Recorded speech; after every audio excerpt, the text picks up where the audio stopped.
Let's be clear on these tax cuts. Do you or don't you support them? Well, this is a big spending, big taxing budget, which is for the next 5 weeks, not for the next 5 years.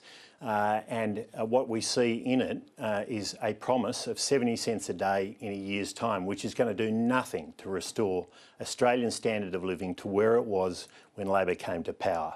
There are better structural, fundamental solutions to the cost of living crisis. That's not what's being offered by Labor, and so we won't support what they're doing here. You do not support the tax cuts? No. Well, look, let's be clear.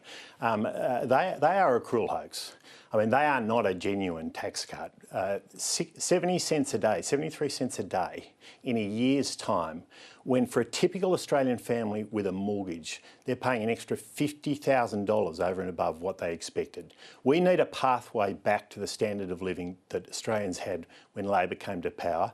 That's not what's being offered by this budget. We don't get there until the end of the decade, and that's simply not good enough. Let's be clear, because the Treasurer just now described them as top-up tax cuts that went along with the previous tax relief that the government has offered during this term. So should the tax cuts have gone further? Is that what you wanted to see? No, what we're saying, you know, if you manage the economy, you don't see a collapse in people's standard of living. So there's no requirement for tax cuts? What we think is there is a better way to make sure we restore prosperity in this country, we get back to the standard of living that we had when we were last in power and ahead of it. And that's what Australians are used to. That's not what Labor's offering in this budget.